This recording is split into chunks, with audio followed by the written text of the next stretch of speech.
Hello and welcome to episode 50 of Tall Guy Talks Travel with Rick Doherty. Of course, I am your host, Rick Doherty. On today's show, Sarah from Seattle will be here to discuss the nighttime spectaculars returning to Disneyland Park and Disney's California Adventure. Before we get started, I want to tell you about something big that I have planned for later this year. In June and July, I'm setting out on a pilgrimage on the Ireland Way. This will be a 1,000-kilometer or 620-mile hike from southwestern Ireland to Northern Ireland. In addition to the physical and spiritual aspects that normally are the goals for these types of journeys, I have another purpose as well.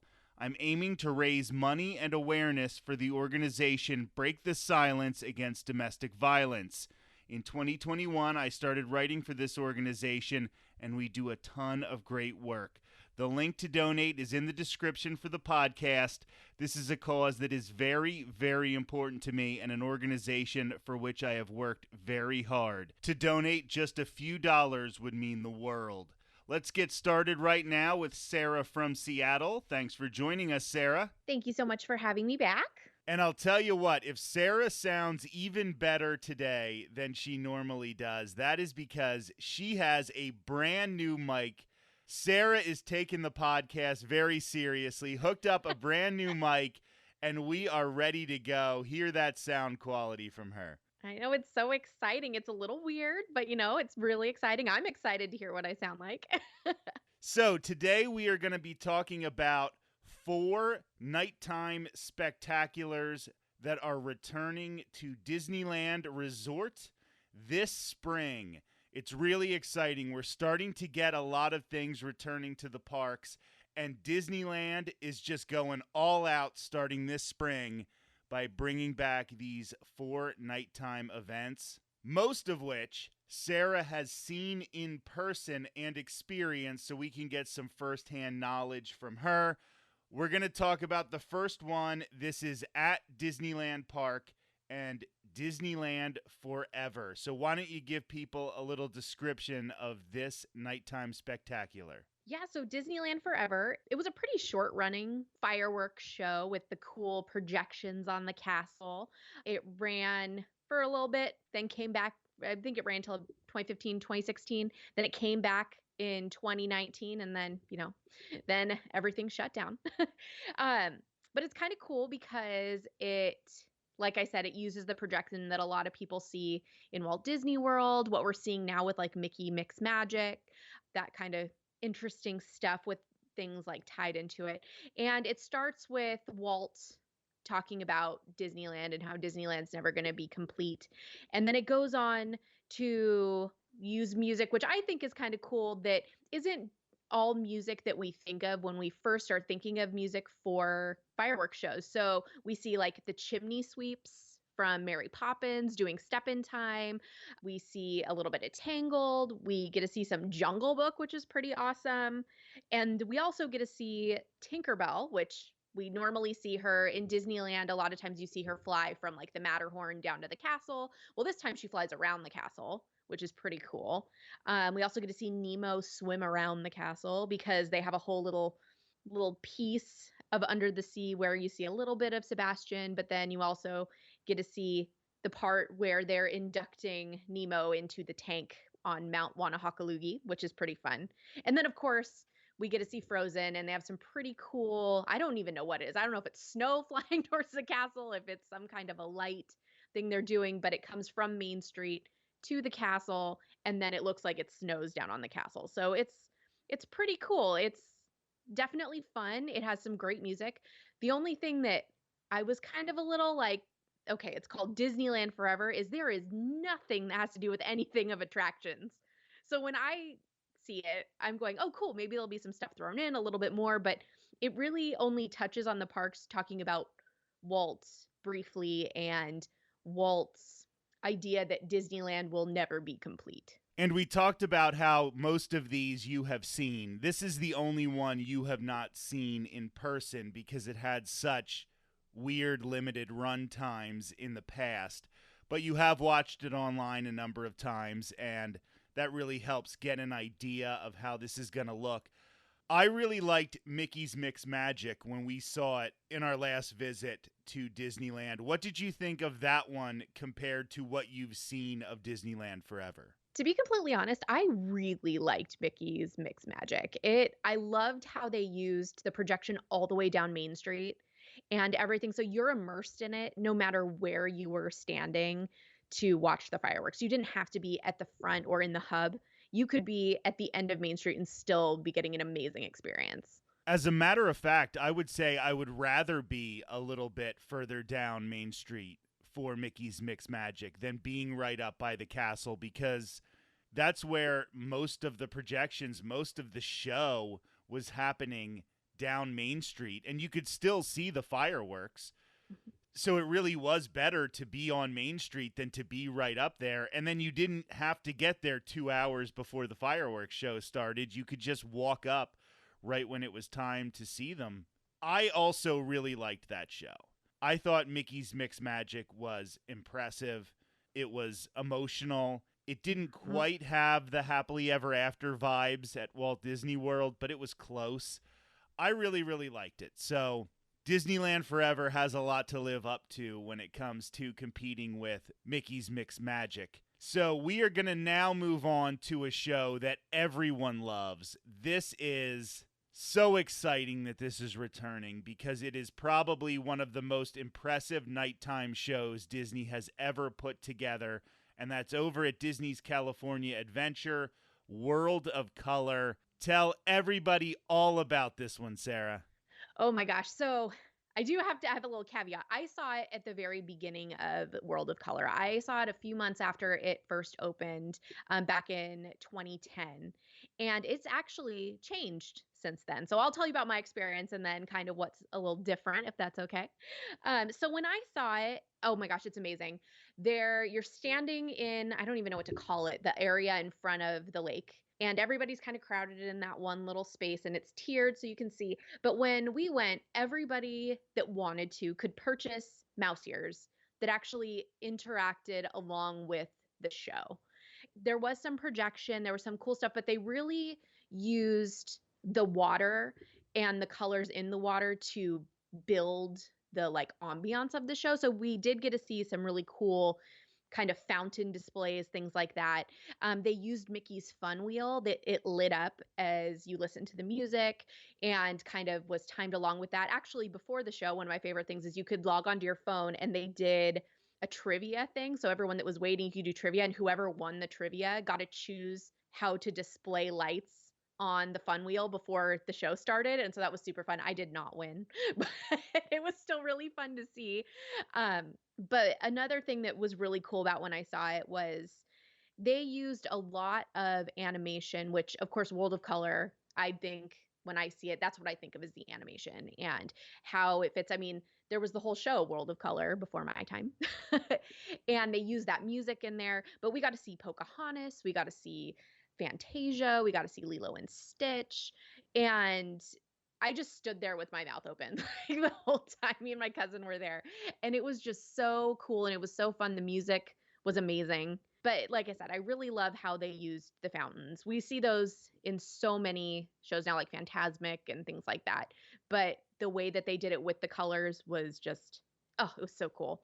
Where now I have not seen the new version, but it is way more, it's still animation centric, but it's also Neil Patrick Harris centric. He is the new host. There was not a host in the original. It was just the music and the animation.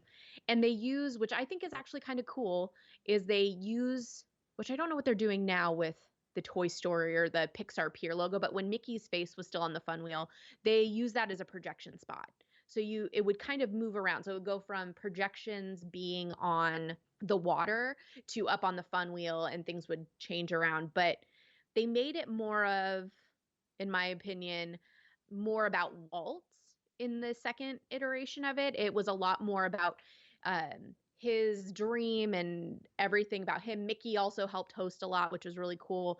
And it kind of went, in my opinion, away from the focus of animation. Like it was still in there, but it became more like a lot of the shows you see where you just see a lot of the animation pieces in it. It wasn't so focused on like, look at this beautiful animation and this is what we're going to immerse ourselves into. It's like, here, watch a clip of The Lion King and then we'll go back to our host and we'll see something else. I will say that focusing on Walt and his vision for animation really does fit that park, because that's kind of the theme, is Walt just getting to Hollywood and starting his animation company. So that does kind of fit, and it is good theming. And I just want to describe this to people who may have no idea what you're talking about here. And that is, they use water fountains and they project images onto the water. So almost the water turns into like a video screen. Yeah. It is used in a number of other shows throughout Disneyland and Walt Disney World, but I think this is the best it has looked. They had this show at Disney's Animal Kingdom over in Walt Disney World, Rivers of Light, and you had to be in a certain spot for the projections to really show up well, for you to really see them. But at World of Color, it seems like everybody gets a good view, and it is really just the penultimate of this technology. Yeah, no matter where you stand in that area, it was a great view. It's almost like, too, that they had it, when you go to a concert and they have the screens and you can see what's going on either side, it was very symmetrical in that way when we saw it as well. So if you were on one side, you didn't have to be in the middle. You could really stand on either side and get to see what was going on, which is really awesome. So it is definitely really cool that World of Color is returning to Disney's California Adventure for a few reasons, because I felt when they didn't have a big nighttime spectacular, like when we were there last year, everybody hopped over to Disneyland at night. So it might help to balance out the crowds a little more, that people are now going to hop from Disneyland over to Disney's California Adventure at night. So maybe Disneyland won't be so crowded. Like, remember how easy it was to get on rides late at night at Disney's California Adventure? Because everybody went over to Disneyland. I think we got on Radiator Springs Racers in like 30 minutes or something like that. So this is important, and Disneyland is having a real problem with reservations for Disneyland Park going too fast.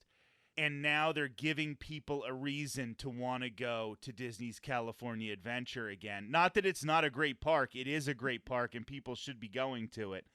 But this just really, really helps. Now we are going to move on to a show I've actually seen, because it used to be at Walt Disney World when I was a kid. So we're going to be talking about the Main Street Electrical Parade returning to Disneyland Park. Now, I will say this.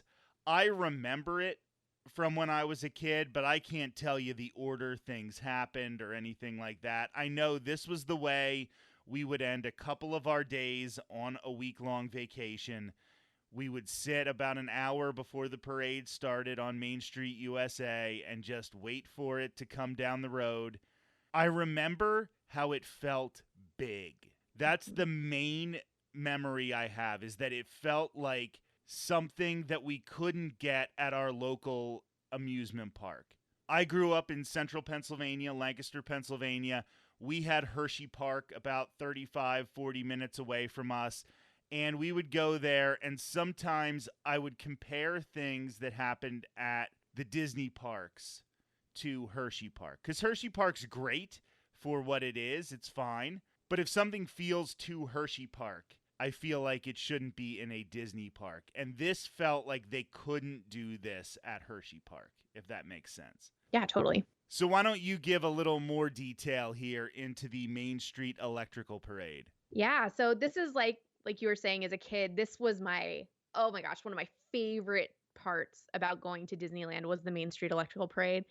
The synthesizer music, even to this day, the minute it pops up, if I have my Spotify on random and because I have the Disney albums on there, it's just like goosebumps because I love it so much. So this is another one, like we talked about earlier, that has changed a little bit over time. Luckily, not a lot. I was actually really surprised because I've seen it when I was younger and then as an adult as well when they brought it back for like the fourth time. But yeah, it's super fun. Depending on where you sit, you could be listening to a lot of synthesizer music before your turn comes to see the parade. So just a heads up. But it starts with the Blue Fairy. She kind of kicks the parade off, which is awesome. And then you get to see Casey Jr. from Dumbo, which is driven by Goofy, and they're driving it down, and behind them on this giant drum, which when I was a kid, this drum had a big "presented by General Electric" on it. That is not there anymore.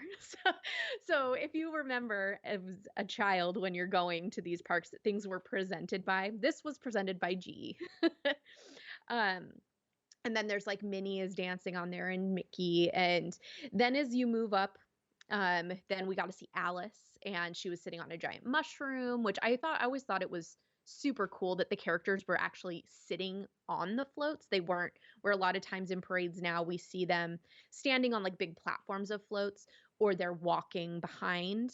So I really love that in a lot of these, the characters are actually up on whatever this object is. So Alice, a mushroom with a giant butterfly, and then the Cheshire Cat below. And then they have all these cool spinning bugs and turtles, and basically anything that's riding below that's smaller is going to spin and do crazy things, which is really cool. They also, let's see, what came after that? Then Cinderella. So you actually, a character you don't get to see much in the parks are Cinderella's mice, and they are part of this parade, which I love. And they're dressed like little footmen and in their cute little like ball gowns for the girls. And so you get to see Cinderella come through in her pumpkin coach, and on the back of it is the fairy godmother. And then the prince is following after that with the stepsisters, which I always thought was a really weird mix to have them on the same float, but what can you do? And then in the older iteration as well, we got to see Peter Pan, and there was a little tiny Tinkerbell that flew around the top. But we got to see Peter Pan, and then Smee was following behind Peter Pan and Hook in his little twirly boat with a giant crocodile coming after them, which was always pretty fun. The next one I always loved because I loved Dumbo when I was a kid, but it was so random. It was like this float, multiple floats that were circus themed, but Prince John from Robin Hood was at the beginning of these floats. And I was like, oh, okay. And then Dumbo, and then a whole bunch of clowns like doing different things. And it was so like, okay. Then we got to see Snow White and the dwarves, which was pretty fun. You had Dopey that would come through in a mine train, and then the other dwarfs, and then there'd be Snow White was walking behind with, I believe it was Grumpy, and they would be dancing. And then there was a really cool float behind them that was all of the, like in the mine, and all the other dwarves are digging, and all the mine stuff is glowing. It's so cool. Pinocchio followed that, who was on Pleasure Island, which you don't get to see a whole lot of that with Lampwick. There's actually the character of Lampwick would be on there with him, but it had very controversial Pleasure Island area, which had like the big totems that were like selling cigars. So like that was on there, and the big scary looking face where you would enter Pleasure Island in the movie. And then the second to last float was my absolute favorite. I always waited every year for this when we'd go, is Pete's Dragon. And it's a giant Elliot, and there was the little guy who looks tiny because of the giant Elliot, who's riding on Elliot, is Pete, is actually on there as well. So it's two characters you'd never see anywhere because it's not as big of a movie. And then the last float, which was my dad's favorite, is the giant patriotic float on the back of the America floats. That was like the giant waving flag, and then ended with a giant eagle, and then bam, the parade was over. That was it. So now with Disneyland Forever and the Main Street Electrical Parade pulling people to Main Street USA at night, there are two things that this is going to do. Obviously, it gives you a lot of entertainment in the evening for people to see and enjoy, and that's great. But if you're there for a week and you've already gotten to see Disneyland Forever and the Main Street Electrical Parade, during these shows is a great time to get in some rides in other parts of the park. Indiana Jones, Millennium Falcon Smuggler's Run, these rides that have really long wait times during fireworks and parades. that's the time to try to get these rides in on your vacation if you don't need to see the show that night. You went back to Galaxy's Edge during fireworks the one night when we were there, and it was almost empty. Yeah, it was amazing because we walked off Smuggler's Run and it was like, what is that noise? And we looked up and it was like fireworks.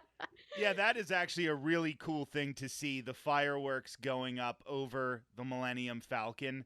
One of those breathtaking moments that you just stand there and go, wow, I can't believe I'm seeing this right now.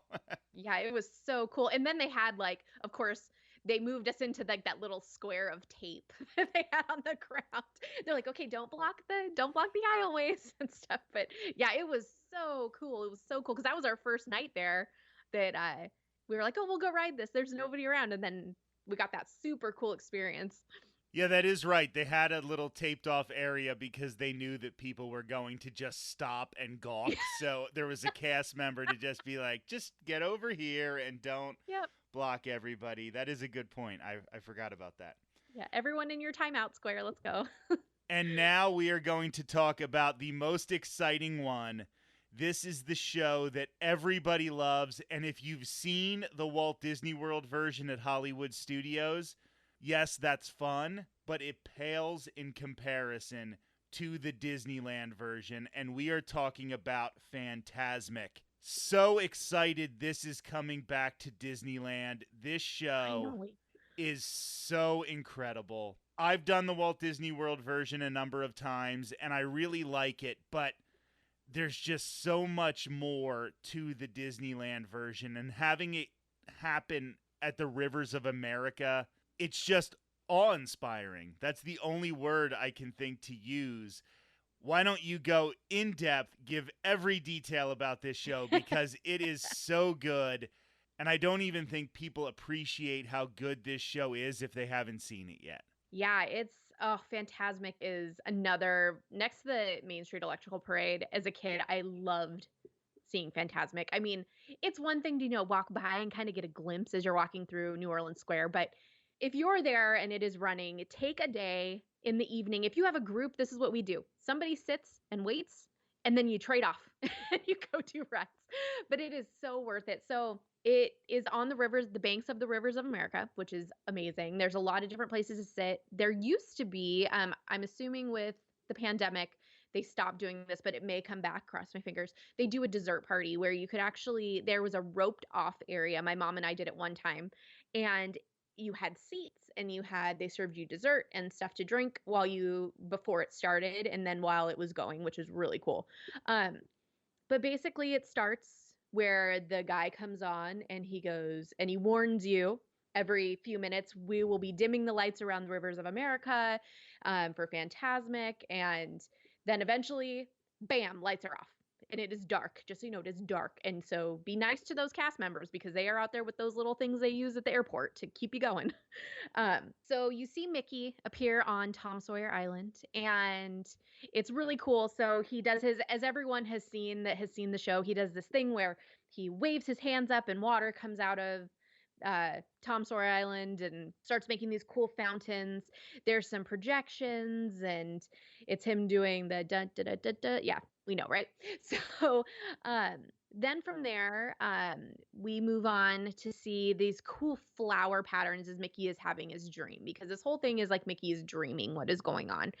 And as the music changes, we kind of start to see a change on the island. The newer version of Fantasmic actually uses, the island is a little more lit up than it used to be. It used to be pitch black and everything else was around it, where now you get to see some cool projections on the island, and all of a sudden it starts to turn into like a jungle with these flowers, and we get to see some cool Lion King, Circle of Life, everything starting to come up. But then you see a giant cool snake, which we find out is Ka, coming around, and it's this giant, almost puppet like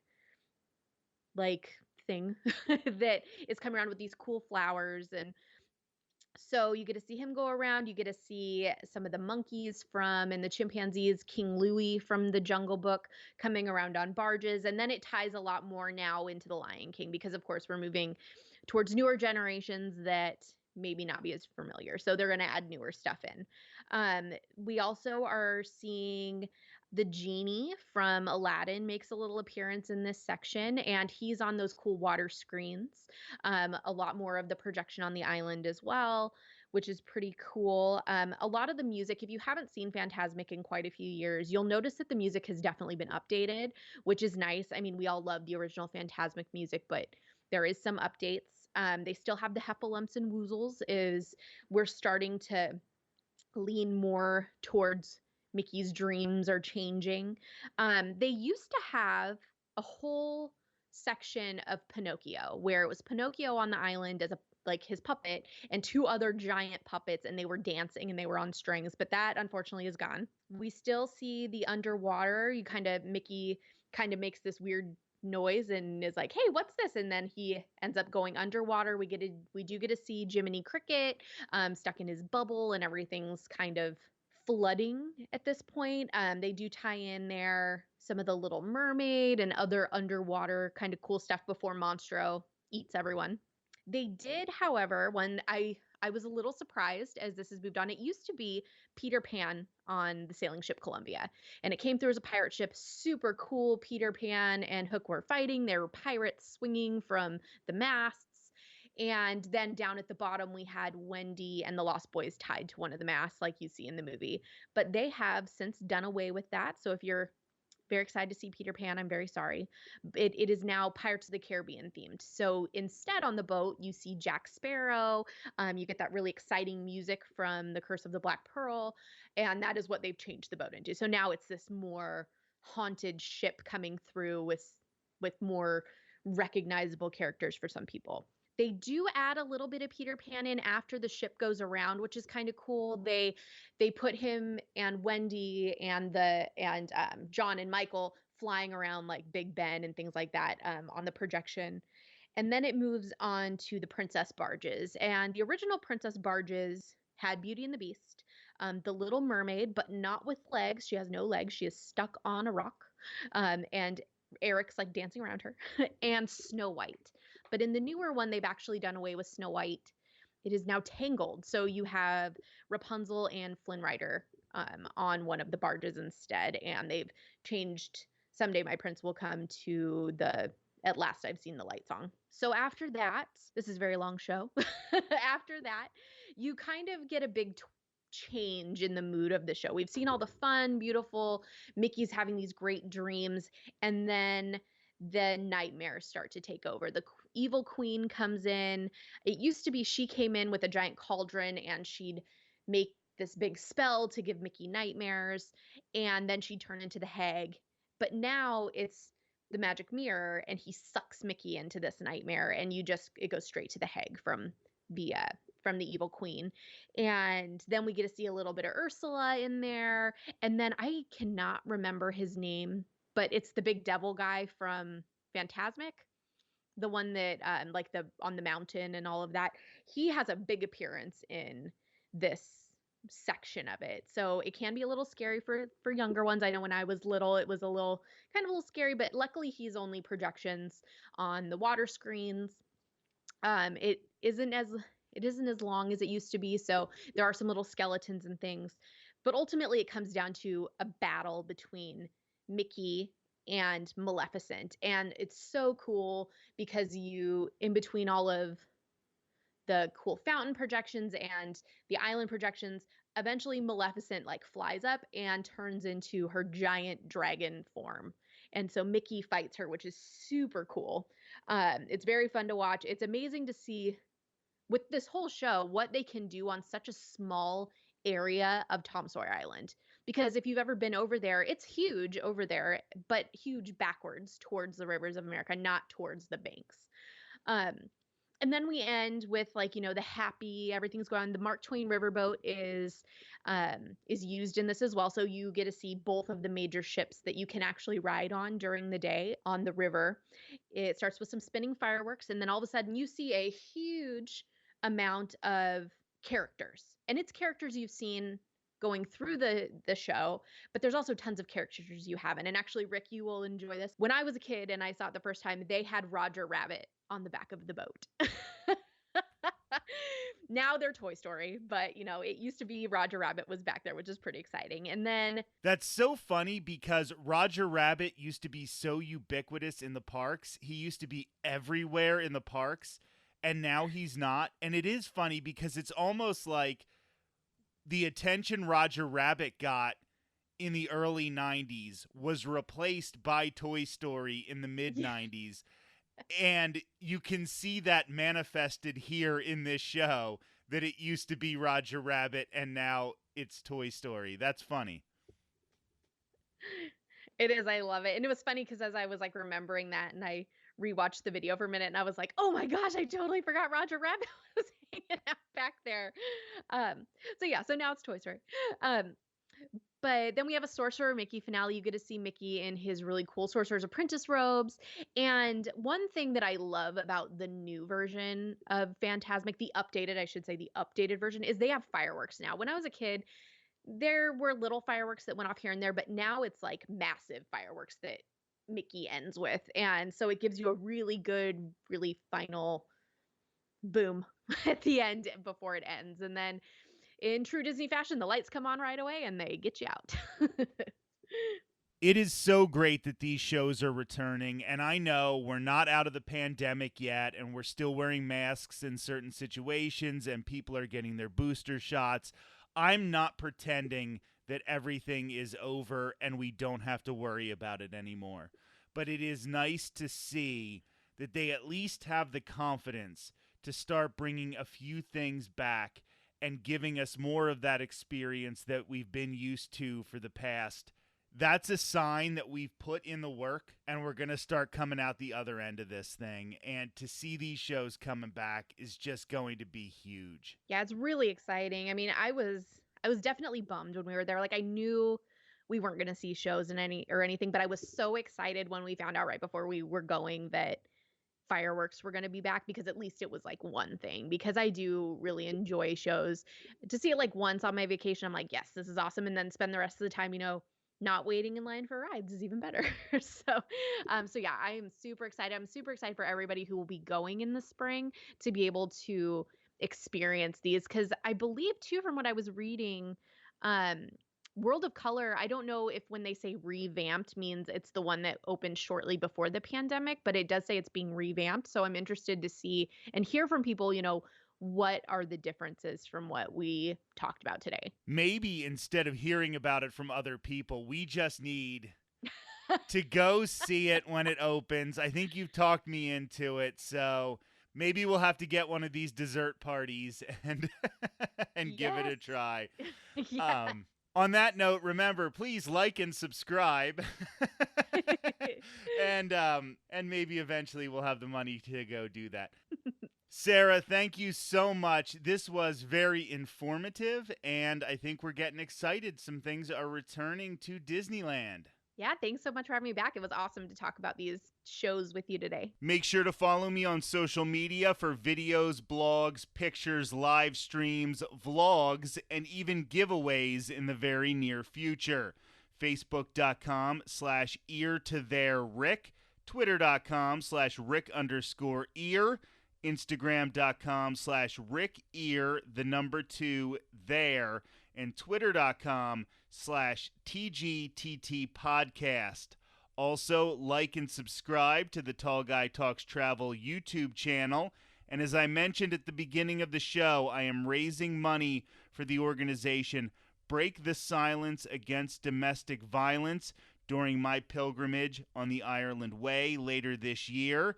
There is a link in the description where you can donate to that organization. It would really mean the world to me if you would do it. This has been episode 50 of Tall Guy Talks Travel with Rick Doherty. We will be back with a brand new episode next Thursday when I'll be discussing Epcot's International Festival of the Arts. I have 2 Park Pass reservations for Epcot between now and then to try and experience as much of the festival as possible. Until then, have a great week.